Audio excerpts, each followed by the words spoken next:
पहलगाम हमले के बाद भारत से घबराया घूम रहा पाकिस्तान क्या कर रहा है? इस्लाम के नाम पर देशों को भारत के खिलाफ जोड़ने की कोशिश।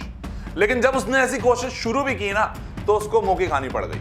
यानी कि वो ये कहकर जा रहा था इस्लाम के नाम पर भारत के खिलाफ आते हैं, हम सभी देश एक साथ इकट्ठा होते हैं। लेकिन पाकिस्तान फिर वही अपना इस्लाम कार्ड लेकर जब पहुंचा तो दुनिया भर के इस्लामिक देशों को भारत के खिलाफ लाने की सोच रख के। लेकिन क्या इस्लामी एकता, कश्मीर के मुसलमानों पर जुल्म हो रहा है, मुस्लिम उम्मा, जब ये जाकर वो उस वक्त इस्लाम देशों में कह रहा था तो इस्लामिक देशों ने भी साफ कह दिया कि भैया इस बार हम तुम्हें समझ चुके हैं, अब हमें बेवकूफ मत समझो। इसका मतलब साफ था कि पाकिस्तान मदद मांगने गया इस्लाम के नाम पर और भारत की डिप्लोमेसी ने एक बार फिर वहां पर बाजी मार ली और पाकिस्तान को मुंह की खानी पड़ी।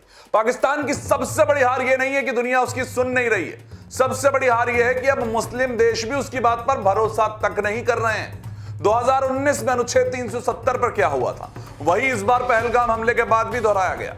सऊदी अरब, यूएई, कतर, तुर्की और ईरान सबने पाकिस्तान से दूरी बना ली है। क्यों? क्योंकि अब इस्लाम नहीं, जियोपॉलिटिक्स और अर्थशास्त्र चलते हैं, जिसमें भारत पता नहीं कितने दशक आगे इस वक्त पाकिस्तान से। तो क्यों पाकिस्तान का इस्लाम कार्ड फेल कैसे हो गया? आखिर इस्लामिक देश क्यों मदद नहीं कर रहे हैं पाकिस्तान?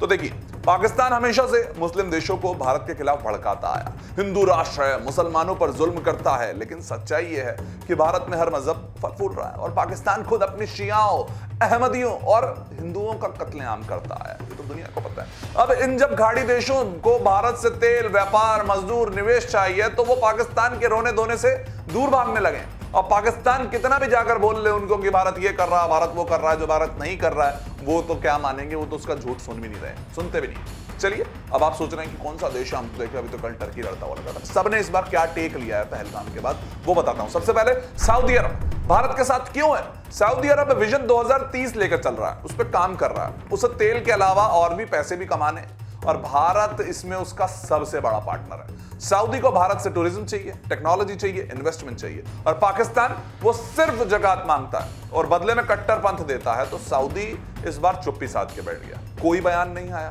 कोई समर्थन नहीं। कतर, यूएई और टर्की का भी ना अगर आपको रुख लग रहा है तो कैसा है बता दूं, नपातुला है। अब कतर में, यूएई में, तुर्की में क्या हुआ? जहां कतर ने कहा कि हम तटस्थ हैं, यानी कि हमको कोई नहीं, हम तो जहां हैं वहां, हम बिल्कुल नहीं जवाब देना। यूएई कहता है भारत पाक का मामला हमें मत घसीटो। यहां तक कि टर्की जो पहले कश्मीर पर पता नहीं ना जाने कितना बोलता आया था, एक तरीके से अभी मैं अगर शब्द का इस्तेमाल करूं तो टर्की हमेशा से ना कश्मीर पर भौंकता रहता था। अब ये रहा, अब क्या कह रहा है? हम हथियार नहीं दे रहे पाकिस्तान को, हमें हथियार नहीं दे रहे, हम हथियार नहीं दे रहे। और मैंने ऐसा 3 बार इसलिए दोहराया क्योंकि वो भी दोहराने लग गए। टर्की घबरा गया था कि पहलगाम पर हुए जिस तरीके से हमला हुआ पहलगाम में, उसके बाद भारत क्या कदम लेगा पाकिस्तान पर, उसके साथ अगर हमने साथ दे दिया तो हमारा क्या करेगा। तो टर्की भी भारत से 10 अरब डॉलर के व्यापार को खतरे में डालना नहीं चाहता था और पाकिस्तान को कहता चल बे साइड हो जा। ईरान का बताता हूं, इस्लामिक देश, बहुत बड़ा इस्लामिक देश, अब कूटनीति की भाषा बोलता है। ईरान जो पहले पाकिस्तान के साथ दिखता था, खड़ा रहता था, अब खुद को मध्यस्थ बना रहा है, कह रहा है कि आइए मैं आप दोनों की बैठ के बात कराता हूं। अरे तुम बात कराओगे? वो भी जानता है कि जब हर वोट जो है इस वक्त भारत की दोस्ती और उसके लिए अमेरिका और सऊदी जैसे दुश्मनों से लड़ने के लिए काम आएगा। तो भैया ईरान कहता है कि आओ मैं बात कराता हूं, लेकिन पाकिस्तान के समर्थन में वो चुप हो जाता है और भारत के साथ बैलेंस बनाने लग जाता है। तो पाकिस्तान के लिए सबसे बड़ा तमाचा तो यही था कि इस्लाम के जो देश थे, इस्लामिक देश थे, उन्होंने उनका साथ नहीं दिया। पाकिस्तान सोचता था कि मुस्लिम देश उसके साथ खड़े होंगे, लेकिन अब वही मुस्लिम देश कह रहे हैं हमें व्यापार चाहिए, जंग नहीं चाहिए, हमें भविष्य चाहिए, फसाद नहीं चाहिए। भारत अब सिर्फ दुनिया की सबसे बड़ी डेमोक्रेसी नहीं है, भारत एक ग्लोबल डिप्लोमेटिक पावर बन चुका है और पाकिस्तान वो अब बस फटे हुए झंडे और टूटे हुए इस वक्त नहरों नारों के सहारे बस अपनी नैया चला रहा है, उसका उसने ऐसा कुछ है नहीं। ये भारत की असली ताकत यहां नजर आती है, डिप्लोमेसी। युद्ध के हालात हों या आतंकवाद का जहर, जब दुनिया की सबसे बड़ी मुस्लिम आबादी वाला लोकतांत्रिक देश खड़ा होता है तो इस्लामिक देशों को भी समझ आ जाता है कि झूठे इस्लाम कार्ड नहीं, सच्ची डिप्लोमेसी काम आती है और भारत की डिप्लोमेसी इस बार भी जीत गई है।